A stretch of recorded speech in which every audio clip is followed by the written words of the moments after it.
สบายดีทุกๆคนมื้อนี้ก็สิมาไขข้อสงสัยให้กับหลายๆคนที่ถามกันเข้ามาเนาะว่า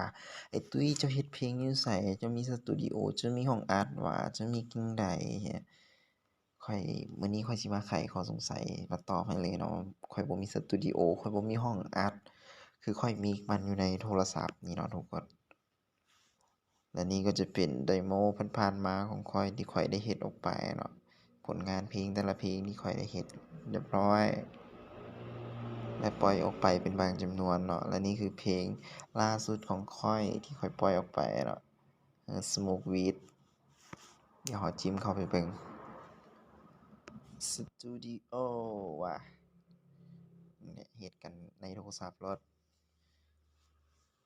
มันหน่วงหน่อยหนึ่งเด้อโทรศัพท์นี่เข้ามาแล้วและนี่ก็จะเป็นลายมิกของข้อยที่ข้อยมิกเนาะ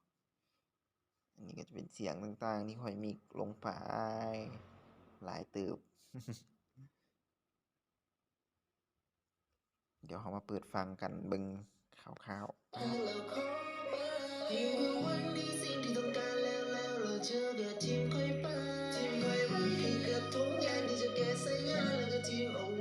เบื่อความรักจนสิ้นสายบาดแผลที่เจ้าให้มา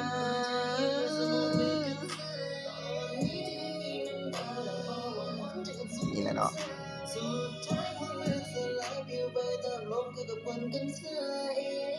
และนี่ก็เป็นลายมิกที่ข้อยได้มิกออกไปเนาะนี่ก็จะเป็นดนตรีเสียงดนตรีต่างๆที่ข้อยได้ใส่มีกลองเปียโนมีไวโอลินอื่นๆอีกเนาะนี่เบิดข้อสงสัยเนาะ